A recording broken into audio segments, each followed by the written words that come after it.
Daniel la había ayudado a cruzar la calle cada mañana durante 3 meses.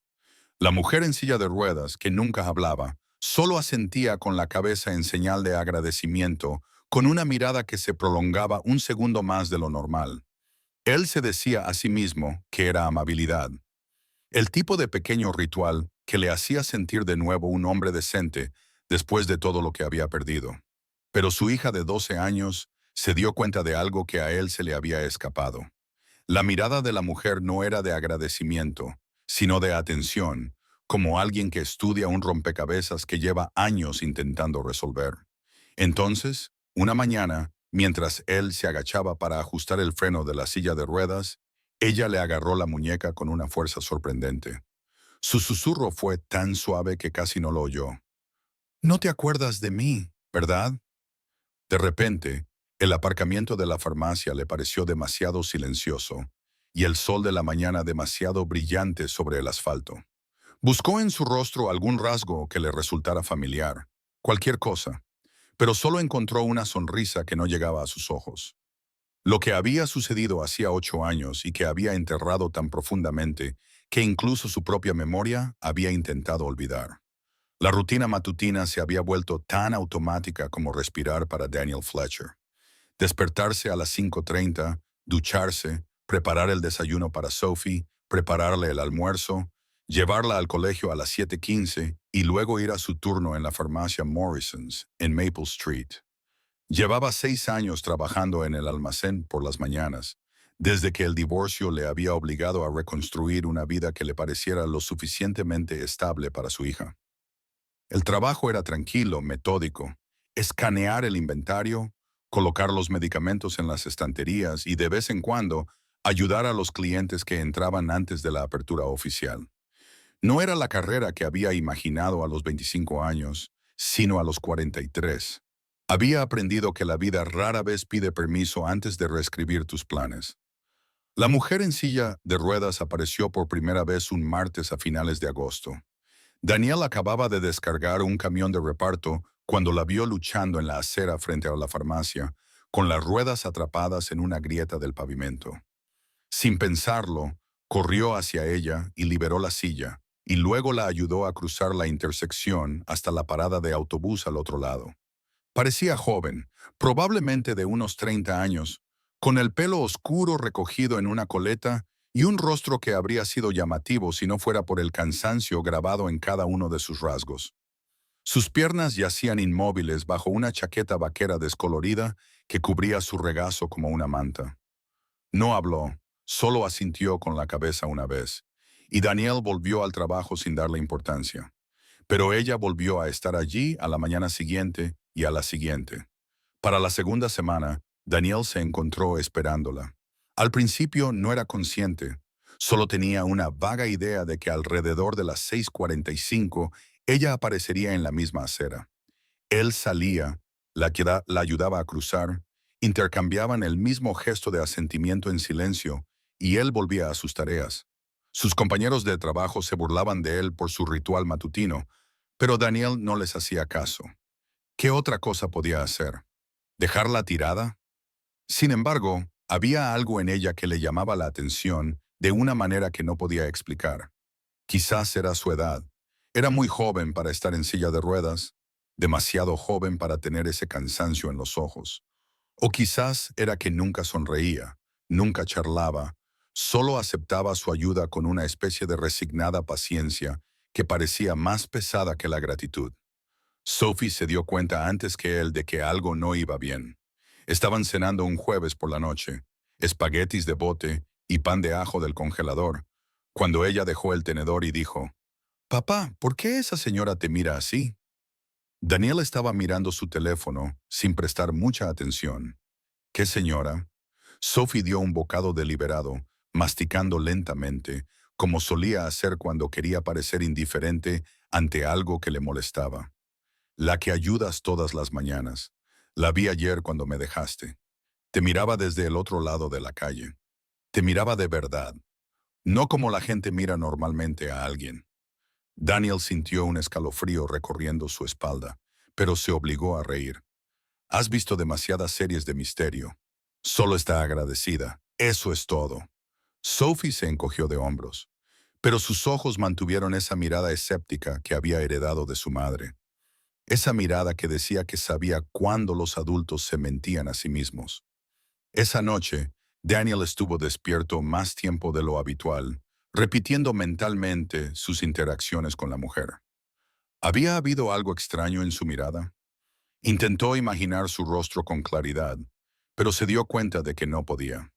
Se había convertido en un elemento fijo, como la señal de stop de la esquina o el toldo descolorido de la panadería de al lado. Presente, pero sin ser realmente vista. Excepto que ahora que Sophie se lo había señalado, Daniel no podía dejar de verlo. La forma en que las manos de la mujer agarraban las ruedas de su silla, con los nudillos blancos por la tensión. La forma en que se mantenía rígida incluso cuando él la ayudaba, como si no confiara en él, a pesar de aceptar su ayuda todos los días. A la mañana siguiente, Daniel prestó más atención. Cuando se acercó a su silla de ruedas, se fijó en cosas que de alguna manera se le habían escapado antes. La silla era relativamente nueva, del tipo que cubre parcialmente el seguro, pero lo suficientemente cara como para sugerir que no llevaba mucho tiempo en ella. Su ropa estaba limpia, pero gastada. Vaqueros con los bajos deshilachados, una sudadera gris con capucha que había visto días mejores, zapatillas que parecían apenas usadas porque nunca necesitaba caminar con ellas. Pero sus manos, que agarraban las ruedas mientras intentaba avanzar, no eran las manos de alguien que hubiera pasado años en una silla de ruedas. Eran fuertes, pero no tenían las callosidades que se forman tras años de autopropulsión. Eran las manos de alguien que todavía estaba aprendiendo, todavía se estaba adaptando, todavía estaba enfadado por tener que adaptarse. «Bonita mañana», dijo Daniel, tratando de romper el silencio que se había extendido a lo largo de 3 meses de encuentros. La mujer inclinó ligeramente la cabeza, pero no respondió. Él podía sentir su atención en él, aunque ella mirara hacia adelante. Podía sentir el peso de sus ojos en el lado de su cara. El semáforo cambió. La empujó a través del cruce, las ruedas haciendo clic sobre las líneas pintadas, y la dejó en la acera de enfrente. Ella asintió como siempre, y Daniel se dio la vuelta para marcharse. Había dado 3 pasos cuando lo oyó, un sonido tan suave que podría haber sido el viento, excepto que esa mañana no había viento. «Gracias, Daniel», se quedó paralizado y se dio la vuelta. La mujer ya se estaba desplazando por la acera hacia la parada de autobús, de espaldas a él, moviéndose con una velocidad sorprendente para alguien que parecía tan indefenso momentos antes. Daniel se quedó al borde del paso de peatones, con el corazón latiéndole con fuerza, mientras los coches tocaban el claxon al cambiar de nuevo el semáforo. Ella sabía su nombre, pero él nunca se lo había dicho. Nunca llevaba una etiqueta con su nombre. Morrison's no las exigía a los trabajadores del almacén. Entonces, ¿cómo lo sabía ella? La pregunta lo persiguió durante el resto de su turno, dando vueltas en su cabeza como una mosca persistente. Quizás alguien en la farmacia había mencionado su nombre y ella lo había oído. Quizás había oído a Sophie llamarlo papá una mañana, y luego había preguntado por ahí. Maple Street era un pequeño distrito comercial. La gente hablaba. Tenía que haber una explicación lógica. Pero esa noche, después de acostar a Sophie, Daniel hizo algo que no había hecho en años. Sacó la vieja caja de cartón del estante superior de su armario, la que tenía la etiqueta Legal 2015, escrita con la letra ordenada de su exmujer, y empezó a revisar el contenido. Documentos judiciales del divorcio, extractos bancarios, facturas antiguas y, debajo de todo eso, una carpeta que casi había olvidado que existía, llena de papeles de un incidente que había pasado 8 años tratando de borrar de su memoria. Le temblaban las manos al abrirla. Las páginas estaban amarillentas por los bordes y la tinta ligeramente descolorida, pero aún legible. Informes policiales, documentos del seguro, correspondencia legal y, en el fondo, un recorte de periódico que no recordaba haber guardado. El titular destacaba en negrita. Estudiante de danza local, Dinsor muere en un accidente de tráfico. El accidente ocurrió un sábado por la noche a finales de marzo de 2016. Daniel tenía 35 años y trabajaba como repartidor para una empresa de muebles para llegar a fin de mes, mientras su matrimonio se desmoronaba y sus deudas se acumulaban. Acababa de terminar su última entrega del día, un sofá modular a una casa en las afueras, y se dirigía de vuelta al almacén cuando vio el camión, un semirremolque que zigzagueaba ligeramente entre los carriles de la autopista, con el remolque desviándose de la línea central. Daniel iba 3 coches por detrás y observó lo que sucedía como si fuera a cámara lenta. El camión se desvió hacia la derecha, corrigió en exceso hacia la izquierda y luego se cruzó en ambos carriles. El coche que iba justo delante del camión, un pequeño sedán plateado, no tenía dónde ir. El impacto fue atronador. El metal chirrió contra el metal y luego todo quedó en silencio, excepto por el silbido del radiador y el tic-tic-tic de un motor agonizante. Daniel se había detenido junto con una docena de otros conductores. Alguien ya estaba llamando al 911. Otra persona corrió hacia los restos con un extintor. Daniel se acercó al sedán, que había quedado aplastado contra la barrera de seguridad, con el capó doblado como un acordeón. El lado del conductor estaba demasiado destrozado para ver el interior, pero pudo distinguir un movimiento en el asiento del pasajero. Una mujer joven, de unos 20 años, con el rostro pálido por la conmoción y sangre brotando de una herida en la frente. Intentaba hablar, intentaba señalar algo en el asiento trasero, pero Daniel no la entendía. Más tarde se enteró de que estaba señalando su bolsa de baile, la carta de aceptación de una prestigiosa compañía de Nueva York que acababa de recibir esa mañana, el futuro que se estaba aplastando junto con sus piernas bajo el salpicadero. La ambulancia llegó 6 minutos después. Cuando la sacaron del vehículo, sus piernas estaban atrapadas bajo el salpicadero, retorcidas en ángulos que le revolvían el estómago a Daniel. Los paramédicos trabajaron con urgencia y eficiencia, pero Daniel podía verlo en sus rostros. La chica del sedán nunca volvería a caminar. Había dado una breve declaración a la policía. Sí, había visto cómo el camión perdía el control. No, no había visto que el sedán hiciera nada malo. Y luego se fue a casa e intentó olvidar. Intentó borrar de su mente la imagen de aquellas piernas retorcidas. Intentó no oír los gritos de ella mientras la sacaban del coche. Durante 2 semanas casi lo consiguió. Pero entonces empezaron las llamadas. Un abogado que representaba a la empresa de camiones quería entrevistarlo. Estaban preparando un caso, dijeron, tratando de determinar la responsabilidad. Daniel les contó lo mismo que le había dicho a la policía. El camión había causado el accidente. El sedán era inocente. Pero el abogado seguía llamando, presionando, insinuando que tal vez Daniel no había visto las cosas tan claramente como creía. Quizás el sedán iba a exceso de velocidad. Quizás había cambiado de carril de repente. Quizás el joven conductor estaba distraído, enviando mensajes de texto sin prestar atención. Quizás. Quizás. Y entonces comenzaron las ofertas. Al principio eran pequeñas, $200 por su tiempo y las molestias si solo revisaba su declaración y consideraba si podría haberse equivocado en ciertos detalles. Luego $500, luego 1,000. Daniel se estaba ahogando.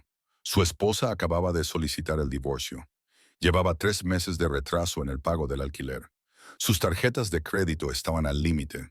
Llevaba semanas comiendo ramen y mantequilla de cacahuete porque no podía permitirse comprar comida de verdad. Los $1,000 le parecían un salvavidas en un océano que estaba decidido a hundirlo. Se dijo a sí mismo que solo era un pequeño ajuste. Estaba 3 coches por detrás. Quizás no había visto la velocidad del sedán tan claramente como había pensado al principio. Quizás iba más rápido de lo permitido. Quizás eso contribuyó a que el conductor no pudiera evitar la colisión. Seguía siendo principalmente culpa del camión, pero si el sedán tenía incluso un 15% de la culpa, las cifras del acuerdo cambiarían. Las compañías de seguros se repartirían el coste, la empresa de transporte pagaría menos y la chica, bueno, seguiría recibiendo una indemnización, pero no tan elevada.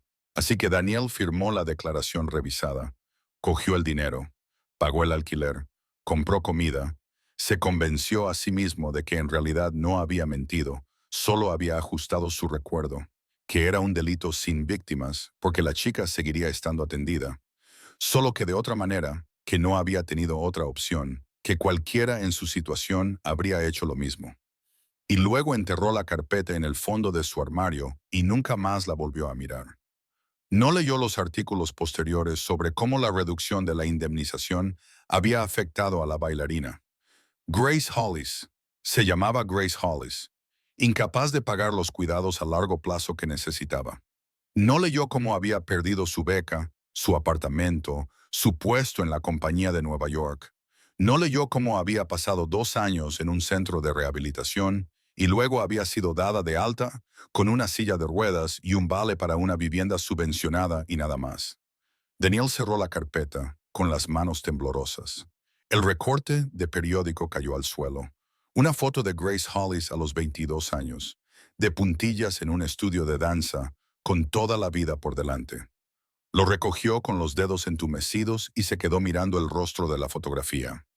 Luego evocó la imagen de la mujer a la que había estado ayudando cada mañana durante 3 meses.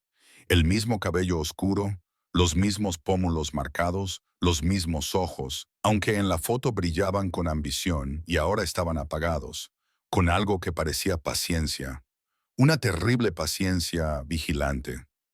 Era ella, la bailarina cuya carrera había ayudado a destruir, la chica cuyas piernas habían sido aplastadas mientras él se quedaba mirando. Y ella había estado esperando en esa acera cada mañana durante 3 meses, dejándole ayudarla, dejándole sentirse como una buena persona, sabiendo perfectamente lo que él había hecho. A la mañana siguiente, Daniel casi no salió cuando la vio en la acera. Se quedó en el almacén de la farmacia, mirando a través de la ventana cómo ella luchaba por subir a la acera, con las ruedas resbalando en el borde de hormigón. Todos sus instintos le decían que se quedara dentro, que fingiera no haberse dado cuenta, que dejara que otra persona la ayudara. Pero sabía con una certeza enfermiza que ella esperaría. Se sentaría allí cada mañana hasta que él saliera. Porque fuera lo que fuera, cualquier confrontación, venganza o ajuste de cuentas que ella hubiera planeado, requería su participación. Así que empujó la puerta y caminó hacia ella, sintiendo que sus piernas no le pertenecían. Ella no levantó la vista cuando él se acercó. No le prestó atención hasta que él alcanzó las asas de su silla. Entonces habló, sin apartar la mirada.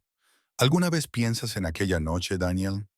Su voz era tranquila, casi conversacional, como si estuvieran hablando del tiempo. Las manos de Daniel se congelaron sobre la silla. Sintió un nudo en la garganta y la lengua pesada. No sé de qué estás hablando. Ella emitió un sonido que podría haber sido una risa. Claro que no. La gente como tú nunca lo hace. Es más fácil así, ¿no? Olvidar. Decirte a ti mismo que realmente no importaba. Cobrar el cheque y seguir adelante. La calle a su alrededor parecía difuminarse. Los sonidos de la mañana se desvanecían en un ruido blanco. Daniel tenía la boca seca y el corazón le latía con fuerza contra las costillas. ¿Quién eres? La mujer finalmente giró la cabeza y Daniel vio su rostro con claridad por primera vez. No solo la superficie, sino el dolor, la rabia y el agotamiento grabados en cada rasgo. Me llamo Grace Hollis, dijo en voz baja. Hace 8 años tenía 22 años. Conducía a casa desde el estudio de danza donde acababa de ser aceptada en el programa de formación del Ballet de Nueva York. Un camión se cruzó delante de mí. Pasé 11 meses en el hospital, perdí mi beca, perdí mi carrera, perdí la capacidad de volver a bailar, de volver a caminar, porque un hombre llamado Daniel Fletcher dijo ante un tribunal que quizá yo iba demasiado rápido, que quizá yo era en parte responsable de lo que me había pasado. Daniel sintió que el suelo se tambaleaba bajo sus pies. Yo no. Nunca testifiqué ante el tribunal. Solo fue una declaración. La sonrisa de Grace era amarga. Tu declaración se presentó como prueba. El efecto fue el mismo. La compañía de seguros la utilizó para reducir mi indemnización en un 65%. Un 65%, Daniel. ¿Sabes lo que eso significaba para alguien como yo? Tenía 22 años, no tenía nada, ni dinero de mi familia, ni fondo fiduciario, solo una beca, un sueño y un cuerpo capaz de hacer cosas increíbles. Tu declaración, tu mentira, marcó la diferencia entre recibir la atención que necesitaba para recuperar quizás algo de movilidad en las piernas y pasar el resto de mi vida así. Se señaló a sí misma, a la silla de ruedas, a la ropa gastada y al agotamiento que parecía resumar por sus poros. He estado 2 veces sin hogar. He dormido en refugios. He pasado días sin comer porque tenía que elegir entre la comida y los medicamentos que evitan que el dolor nervioso me vuelva loca. Todo porque necesitabas dinero para el alquiler. El semáforo cambió. Los coches empezaron a tocar el claxon. Grace apartó su silla de él y comenzó a cruzar sola el cruce. Daniel se quedó paralizado, observándola cruzar el paso de peatones con la misma determinación cautelosa que había presenciado cada mañana durante 3 meses. Y, de repente, lo entendió. Ella no había necesitado su ayuda, ni una sola vez. Ella lo había estado poniendo a prueba, observándolo, esperando a ver si él la reconocería, si algún destello de memoria o culpa saldría a la superficie. Y él había fallado la prueba todos los días. La había mirado y había visto un caso de caridad, una buena acción, una oportunidad para sentirse mejor consigo mismo. Nunca la había visto como una persona a la que había hecho daño. Esa noche, Sophie lo encontró sentado en la mesa de la cocina, mirando fijamente a la nada. «Papá, ¿estás bien?» Daniel miró a su hija, de 12 años, todavía lo suficientemente joven como para creer que su padre era un buen hombre, todavía lo suficientemente inocente como para pensar que el mundo tenía sentido. ¿Cómo le explicas a tu hija que has destruido la vida de alguien? ¿Que has elegido tu propia supervivencia por encima del futuro de otra persona? ¿Que el hombre que ella creía que era no existía realmente? Sophie, dijo lentamente, si descubrieras que alguien en quien confiabas había hecho algo realmente malo hace mucho tiempo, ¿seguirías queriéndolo? Sophie frunció el ceño, desconcertada por la pregunta. ¿Cómo de malo? Daniel se esforzó por encontrar palabras que no la destrozaran. Lo suficientemente malo como para arruinar la vida de otra persona. Sophie se quedó callada durante un largo rato, con una expresión seria que la hacía parecer mayor de lo que era. Luego dijo con mucho cuidado, creo que querría que lo arreglaran si pudieran. Y si no pudieran arreglarlo, querría que al menos intentaran hacerlo bien. Porque eso es lo que hacen las buenas personas cuando cometen un error. No se limitan a pedir perdón. Hacen algo al respecto. Hizo una pausa y estudió su rostro con incómoda percepción. ¿Has hecho algo malo, papá? Daniel quería mentir. Quería protegerla de esto, de él, de saber que su padre era capaz de una crueldad tan casual. Pero pensó en el rostro de Grace aquella mañana, en los 8 años que había pasado pagando por su cobardía, y no pudo hacerlo. Sí, dijo en voz baja. Hice algo muy malo y creo que es hora de intentar arreglarlo. A la mañana siguiente, Daniel no esperó a Grace en la acera. En lugar de eso, caminó 3 manzanas hasta la parada de autobús donde ella pasaba los días. Un cartel de cartón apoyado contra su silla de ruedas decía, «Cualquier ayuda es bienvenida». Ella lo vio venir y su expresión se endureció, apretando las manos sobre las ruedas como si se preparara para huir. Pero Daniel habló antes de que ella pudiera moverse. «No estoy aquí para poner excusas», dijo, con la voz ronca por las palabras que había ensayado toda la noche. Pero aún así le parecía insuficiente. «Estoy aquí para decirte que tienes razón en todo. Mentí. Sabía que el accidente no fue culpa tuya. Y aún así mentí porque necesitaba el dinero y me convencí a mí mismo de que realmente no importaría. Que seguirías recibiendo lo suficiente para estar bien. No pensé en lo que te estaba quitando. No pensé en ti en absoluto. En realidad, solo eras un concepto abstracto, un número de expediente. Y lo siento. Sé que eso no arregla nada. Sé que no te devuelve lo que te ayudé a quitar, pero lo siento. Grace lo miró fijamente durante un largo y meditado momento. La luz de la mañana reflejaba el plateado de su cabello oscuro. Demasiado plateado para una mujer de 30 años, el tipo de plateado que viene del estrés y el dolor, y de las noches pasadas preguntándote cómo sobrevivirás un día más. ¿Por qué ahora? Preguntó finalmente. ¿Por qué no hace 8 años? ¿Por qué no cuando realmente importaba? Daniel negó con la cabeza, impotente. Porque soy un cobarde. Porque pasé 8 años diciéndome a mí mismo que lo que hice no fue tan malo. Que cualquiera habría hecho lo mismo. Porque mi hija me hizo anoche una pregunta que no supe responder. Y me di cuenta de que, si no hago esto ahora, nunca podré mirarla sin ver reflejada mi propia vergüenza. Sacó un sobre del bolsillo de su chaqueta y lo extendió con mano temblorosa. Es una declaración jurada firmada, una retractación completa de mi declaración original. Ayer contacté con un abogado. Dice que probablemente no reabrirá tu caso por completo, pero que podría ser suficiente para presentar una apelación y solicitar una indemnización adicional. La empresa de transportes llegó a un acuerdo con otras víctimas de accidentes ocurridos por las mismas fechas, y hay pruebas de que presionaban sistemáticamente a los testigos. Si podemos demostrar que se trata de un patrón de fraude, quizá tengas alguna posibilidad. Y si quieres, testificaré en persona. Me presentaré ante un juez y le diré exactamente lo que hice y por qué. Lo diré ante las cámaras. Me arriesgaré a que me acusen de perjurio. Lo que sea necesario. Grace cogió el sobre con manos que temblaban ligeramente. Lo abrió lentamente, sacó las páginas y examinó el contenido con una expresión que Daniel no supo interpretar. Cuando finalmente levantó la vista, tenía los ojos húmedos. «Te das cuenta de que esto podría destruir tu vida», dijo en voz baja. «Tu trabajo, tu reputación. La gente sabrá lo que hiciste. Tu hija lo sabrá».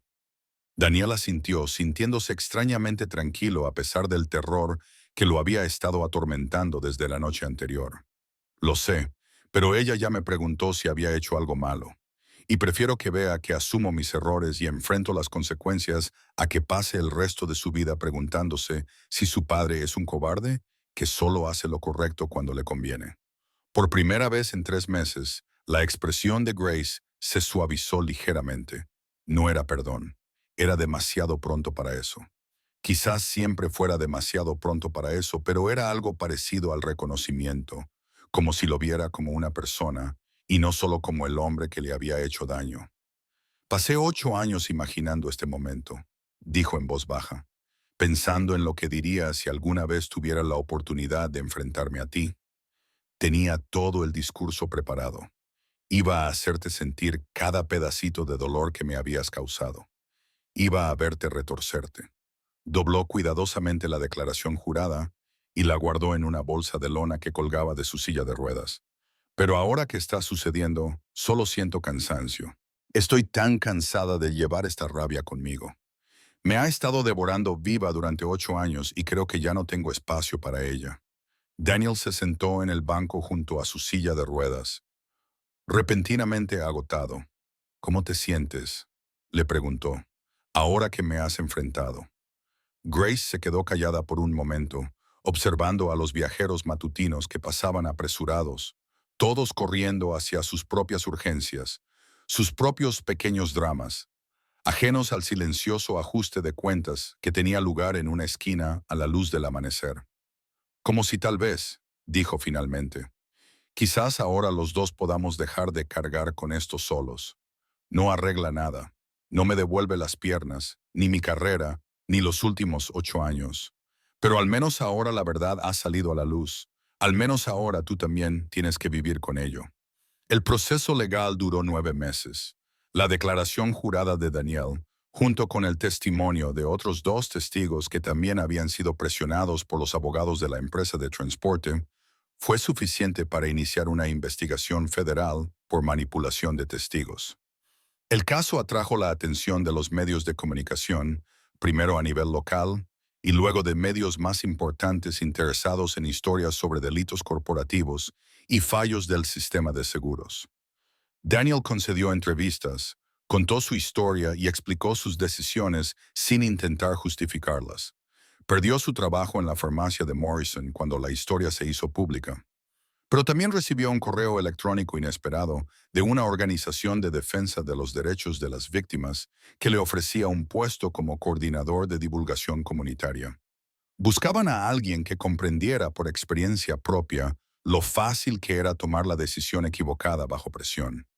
Alguien que pudiera hablar con la gente sobre hacer lo correcto, incluso cuando fuera difícil.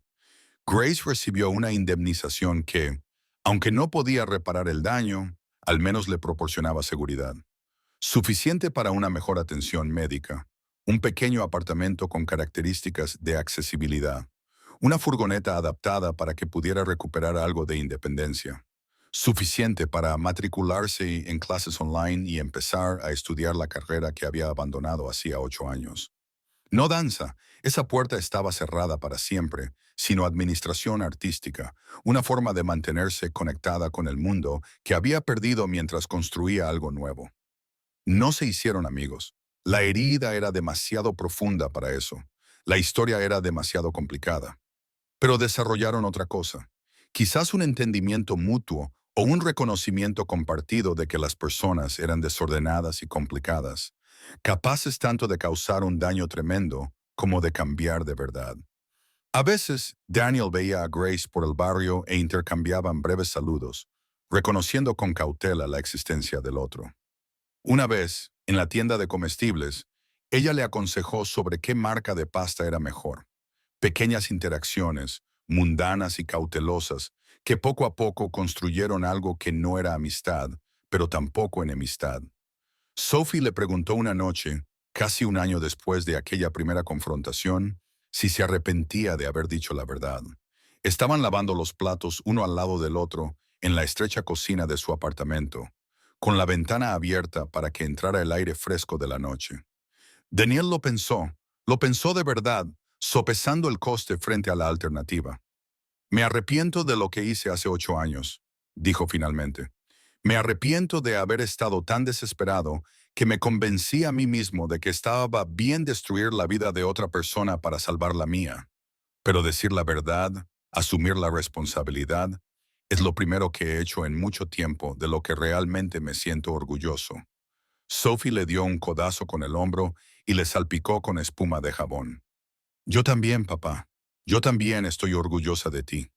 Una mañana a finales de abril, casi un año y medio después de aquella primera confrontación, susurrada en el aparcamiento de la farmacia, Daniel vio a Grace fuera de una cafetería cerca del campus universitario.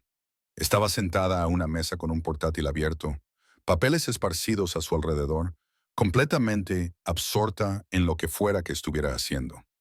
Daniel casi siguió caminando. Habían establecido sus límites, su cuidadosa distancia, pero entonces ella levantó la vista y lo vio. Durante un momento, se quedaron mirándose a través de la acera. Entonces Grace levantó la mano y le saludó con un pequeño gesto. Daniel dudó, pero luego se acercó. ¿Un proyecto para la universidad?, preguntó, señalando los papeles con la cabeza. Grace sonrió levemente. La propuesta para mi tesis de máster, Administración Artística con especialización en accesibilidad y espacios escénicos. Ahora había algo diferente en ella. No era exactamente felicidad, sino una especie de impulso hacia adelante que antes no tenía. Una sensación de que estaba construyendo algo en lugar de simplemente sobrevivir. Suena increíble, dijo Daniel, y lo decía en serio. Grace asintió y luego señaló la silla vacía frente a ella. ¿Tienes un minuto? Daniel se sentó, sin saber muy bien cómo iba a ser la conversación, pero dispuesto a averiguarlo. Hablaron durante casi una hora, al principio con cautela, dando vueltas al pasado que compartían, pero luego cada vez con más naturalidad.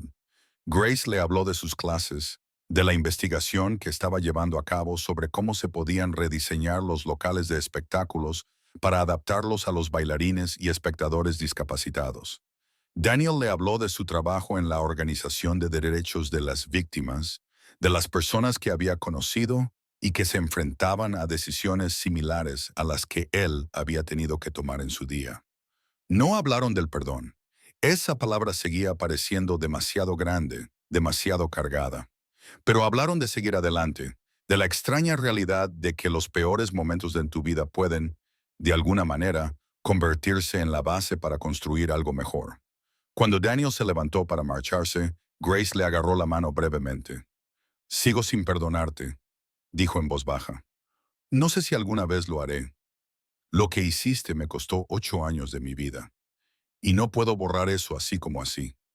Hizo una pausa y lo miró fijamente. «Pero tampoco te odio ya. Y creo que eso es importante. Creo que eso tiene valor». Daniel asintió con la garganta apretada. «Gracias», logró decir, «por darme la oportunidad de arreglar las cosas, aunque sea 8 años demasiado tarde. Por no destruirme cuando tenías todo el derecho a hacerlo». La sonrisa de Grace era triste, pero sincera. «Destruirte no me habría devuelto las piernas. No me habría hecho sentir mejor. Lo aprendí por las malas. Pero verte intentar arreglar lo que rompiste, eso me ayudó. No del todo. No lo suficiente, pero me ayudó». Entonces se separaron. Grace regresó en silla de ruedas al campus. Daniel se dirigió a casa para preparar la cena antes de que Sophie volviera del colegio. Mientras caminaba, pensó en las palabras de ella, dándoles vueltas en su mente como si fueran piedras lisas. Ella no lo perdonaba, pero tampoco lo odiaba ya. No era redención. Eso era demasiado perfecto, demasiado simple para algo tan complicado como lo que habían pasado. Pero era algo. Una pequeña misericordia en un mundo que rara vez ofrecía segundas oportunidades. Un recordatorio de que las conversaciones más difíciles eran a menudo las que te liberaban. Esa noche, Sophie hizo los deberes en la mesa de la cocina mientras Daniel cocinaba. Estaba escribiendo un ensayo sobre el coraje moral para su clase de inglés y no dejaba de hacerle preguntas sobre lo que significaba hacer lo correcto cuando daba miedo. Daniel respondió con la mayor honestidad posible, basándose en sus propios fracasos y en el largo camino para superarlos. Cuando Sophie finalmente terminó su ensayo y lo leyó en voz alta, un texto sobre cómo el verdadero valor significaba admitir tus errores, incluso cuando las consecuencias eran terribles, Daniel sintió que se le llenaban los ojos de lágrimas. «Es precioso, cariño», le dijo cuando terminó. Sophie se encogió de hombros, avergonzada, pero complacida.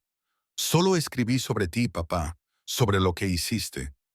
Daniel la abrazó, apretándola más fuerte de lo necesario. «Sabes que no soy un héroe, ¿verdad? Lo que hice hace 8 años fue terrible. Hice mucho daño a alguien porque estaba asustado y fui egoísta». Sophie se apartó para mirarlo con seriedad. «Lo sé, pero lo arreglaste cuando podrías haber seguido escondiéndote. Eso es lo que te hace valiente, no que nunca hayas metido la pata, que lo arreglaras aunque fuera difícil». En los años que siguieron, Daniel a veces pensaba en aquella mañana en el aparcamiento de la farmacia, cuando Grace le había agarrado de la muñeca y le había susurrado aquellas terribles palabras. «No te acuerdas de mí, ¿verdad?». Recordaba la conmoción al reconocerla, la desagradable comprensión de lo que había hecho y lo que le había costado a ella. Pero también recordaba la mañana en la cafetería, cuando ella le dijo que ya no le odiaba, cuando ella no le ofreció perdón, sino algo casi tan valioso. El reconocimiento de que las personas pueden cambiar, pueden enfrentarse a lo peor de sí mismas y elegir ser mejores. No fue un final feliz. Grace nunca volvería a bailar, nunca recuperaría los 8 años que había perdido. Daniel nunca escaparía por completo de la culpa por lo que había hecho. El saber que su cobardía había destruido los sueños de alguien, pero fue un final honesto, un final verdadero. Y en un mundo que a menudo comerciaba con mentiras reconfortantes, la verdad parecía lo único a lo que valía la pena aferrarse. Al menos eso le había enseñado a Sophie, que el valor no consistía en no tener nunca miedo ni cometer nunca errores. Consistía en enfrentarse a las personas a las que habías hecho daño. Asumir lo que habías hecho y construir algo honesto a partir de las ruinas de lo que habías destrozado significaba mostrarse en tu peor momento y elegir, de alguna manera, seguir intentando ser mejor. Y las mañanas en las que Daniel dejaba a Sophie en el colegio, cuando la veía atravesar aquellas puertas dobles con su mochila, su confianza y su inquebrantable creencia de que las personas podían cambiar, pensaba que quizá eso era suficiente. Quizá eso era todo lo que cualquiera de ellos podía conseguir. La oportunidad de dejar de huir de nuestros fantasmas, para afrontar el daño que habíamos causado y dedicar el tiempo que nos quedaba a intentar dejar las cosas un poco mejor de lo que las habíamos encontrado. Grace le había dado esa oportunidad. Le había permitido verse claramente a sí mismo, con todas sus debilidades y su egoísmo, y luego le había dado espacio para intentar convertirse en alguien diferente. Alguien que pudiera mirar a su hija a los ojos y enseñarle que la verdad, por dolorosa que fuera, siempre era mejor que una mentira cómoda.